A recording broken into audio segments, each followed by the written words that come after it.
Welcome back, everybody. Apologies. Hopefully, you people can still see us while we're covering the Magnus Carlsen versus Vladislav Artemiev match, where Magnus Carlsen has a demanding lead up 4 in the bullet section, lost the last game, and now there's a sharp position on the board. Peter Svidler, what's going on? Well, Magnus is going to win this because there's not going to be enough time. But Artemiev did win the previous one, the one where we were saying that White never has enough time to mount any kind of comeback, and Black gets all the mating threats in first. But Artemiev won that very, very easily, and he's probably doing quite well in this one as well. Did I say demanding lead? I meant commanding. You did, but maybe he is demanding. We acknowledge his lead as being extremely commanding. So witty. Where did you learn to speak English so well, Peter?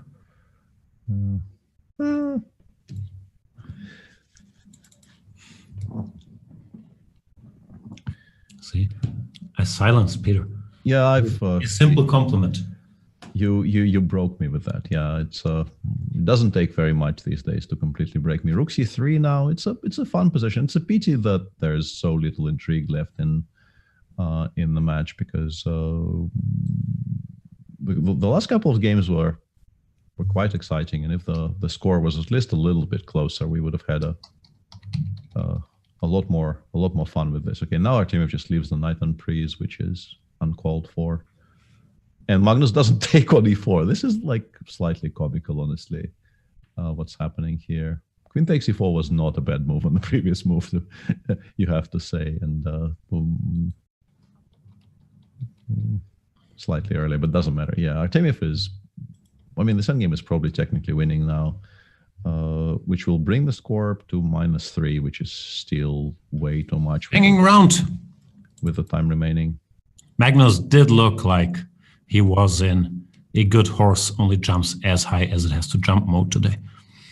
Yeah, it did feel like that, certainly, and it's hard to blame him for that either. It's an understandable feeling when you're so far ahead when the bullet portion starts. But yeah, for us as viewers, obviously, it's a bit regrettable that it's not closer. Yeah, what's more exciting than a close match?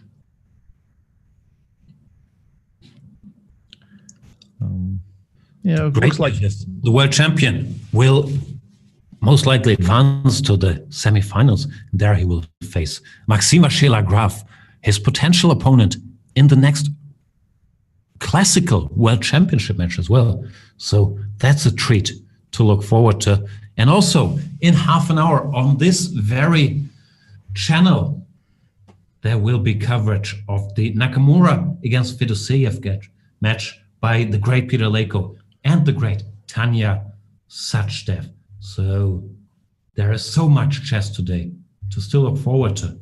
It's almost a pity, Peter, that you will spend the next 8 hours playing Hearthstone. I will watch seasons 3 of The Bachelorette in German because I finished the current season. What are we doing with our lives? Well, exactly what you've described, and neither of us appear to be complaining. Although I'm complaining. Yeah, I'm also apparently I've complained almost 500 times, and I think if I actually hit the 500 mark, the world ends. So I should probably, work on achieving a sunnier disposition post-haste. I don't know how to get there, though. Magnus actually is running the clock down in this one. That's a bit unexpected. Oh, professional. Queen G7, very precise. Mate next move. And he's thinking about it.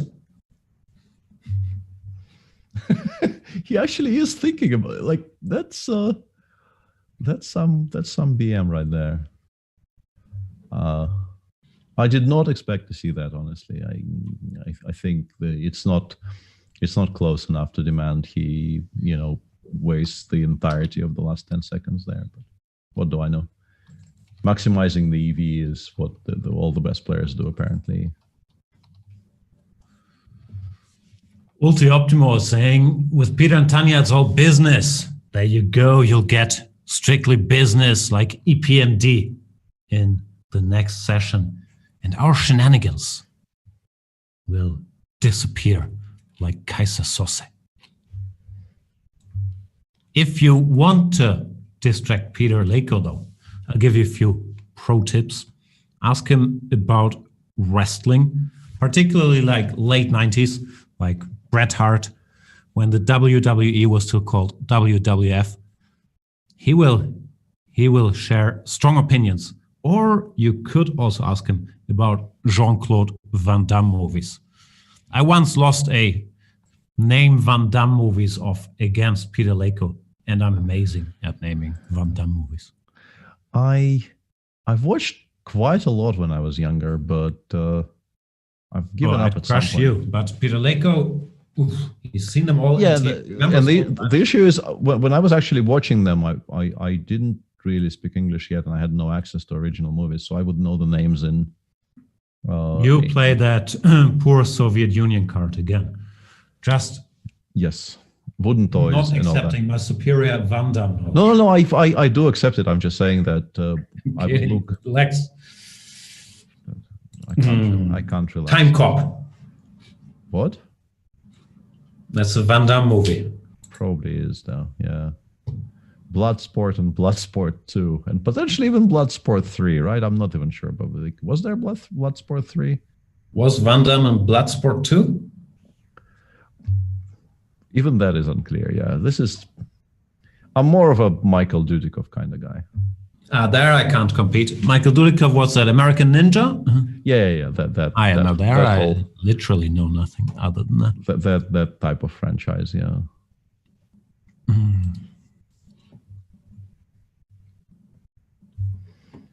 Dr. Sausage is saying, how many JCVD movies did you see in the theater? I remember watching Hard Targets in the theater. That was a time when you could still smoke in movie theaters, and I happened to be a smoker then. It was very exciting. I smoked a lot of cigarettes. That's a very distinct memory from my childhood. I was like 9 at the time, but yeah, it's a highly recommended movie too. Stood the test of time. Hard Targets. Yeah. It's about rich people hunting humans for sports. Like what was that movie that there was a lot of controversy? It was supposed to be released last year about rich people hunting people for sport, and the people they were hunting for sport were all, for some reason, Republicans. The Hunt? Yeah, I think it was just called The Hunt, right? Yeah, I've seen that one too. Yeah, it wasn't as thrilled as when I watched Hard Target. That's probably because you weren't smoking at the time, right? No comment. No, probably not. Probably not. Fair enough. Anyway, Magnus wins the one with black, and now he is completely in the clear, as if we didn't know that before. And we get another lesson in this weird Queen takes d4, Queen e3 Sicilian. Yeah, all the cool kids are doing this now. Magnus, Levon. And that's the list. I don't think any other cool kids are actually doing that. But those two are about as those two are the bullies in chess camp. Yeah. Jake Loans is asking if Peter's allowed a computer to play Hearthstone during the standard games. I would assume at this point it's in your contract, right? Pretty much, yeah. I remember in the younger years, I would occasionally ask the arbiter to open a Cricinfo page with the current match of the day open there, and I would occasionally, like during the game, go and check the score, and the arbiters would kind of agree to that. Which, thinking about it now, they probably shouldn't. That's probably a violation of a number of very, very wrong. Yeah, but where's the harm? It sets a dangerous precedent. Where does it end? Yeah. And when does this end? Soon. Probably this is the last game, yeah? Any time now. No, how does it go, yeah? Any day now, I shall be released. Not familiar with the reference. Yeah, that's a I'm not even sure if that's originally a Dylan song. Dylan definitely sang that, but I don't know if that's originally Dylan. Probably is.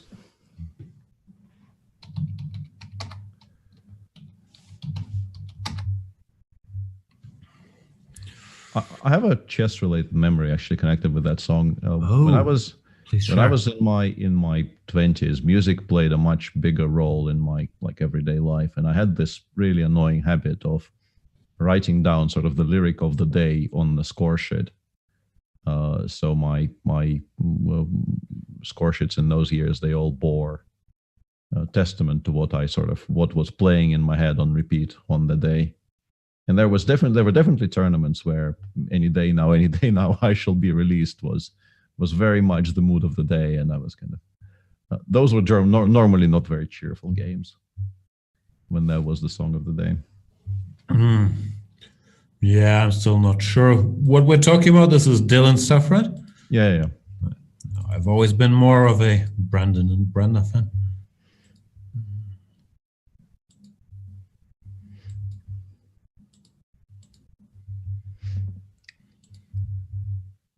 Magnus blundered another piece. He really wants. Yeah, he wants out of there. He is not really in any way enthused about any of this, but he's probably going to hold this one too. They might both not be too thrilled about this match today, but the world champion did come through, which is all that matters in the end. Well, I'm not sure if it's all that matters, but it's all that matters in terms of staying in the tournament. Yeah, this will. Although I think money-wise, I'm not sure how much this matters to Magnus, but there is a difference depending on the margin you score in the matches, right? You score a higher percentage. Yeah, I think there is some additional incentive to win big, and the margin feels like could have been bigger today.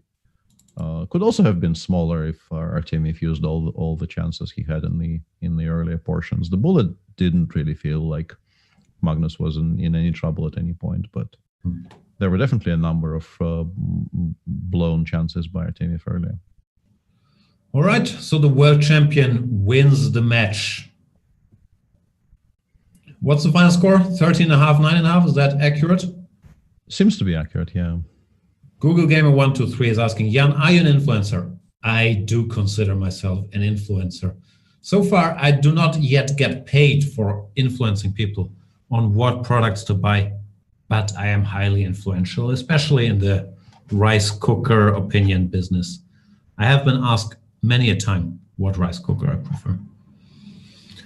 So Magnus moves on. Sorry, go ahead. No, I was by many a time. I was going to say that's how many a time? Like 7 times. That is actually a larger number than I anticipated hearing when I asked you that question. It's a very respectable number. Yeah. There's been, well, it's a bit of a running joke in the German chess 24 community, the rice cooker stuff. So yeah, it's fun shows. You guys should learn German and stuff. We talk about rice cookers, about German cuisine. It's all the good stuff. I was going to start a word, but I failed. So over to you, Peter. Yeah, I'm going to say this was, even though our relationship has been exposed by the sleuth in the Chess24 chat, and we no longer have, the option of continuing the pretense of everything being happy and shiny. But this still was a fun in a perverted sort of way. But we do now have to set up the stage for the next pair, the actual shiny people. So thanks everybody for watching the next match. Do we though? We could stick around. What do you have to do? We have like 20 minutes until they come. Yeah, but if we don't vacate the premises, they might never come. That's I think also, we should ask Sotiris, our producer, if he actually needs time to set them up, in which case. Alternatively, you could listen to what Sotiris has already told us on the topic. I'm not reading the chat. Everyone knows it. Anyway. TFO. Fira is saying, I also bought a rice cooker thanks to Jan's opinion. There you go. Big Rice, if you're watching, just saying I do have the power to direct people certain ways. So I would not want to be left behind in the rice cooker wars of 2020. You might need a powerful ally. All I'm saying. Thank you so much, Peter. This has been fun, not for Magnus or Artemiev or the viewers, but who cares about any of them except Magnus, because I think he can probably get me fired. Potentially, yeah. And maybe even me, yeah. Even though I'm not technically speaking employed, but he still probably could get me fired. I think so too. Yeah. Bye, everybody. Thank you so much for watching. Enjoy Nakamura against Fedoseev, another big match. Don't sleep on Fedoseev because it will probably hurt him. And also, he's a very, very strong chess player. This will be a close enough match. So watch that. Peter Leko will be there. Make sure to ask Peter about wrestling and Jean-Claude Van Damme movies. Any Jean-Claude Van Damme movies. It doesn't have to be Lionheart or the obvious ones. The Quest, he's seen it. Don't you worry. Thanks, everybody. Bye. Cheers.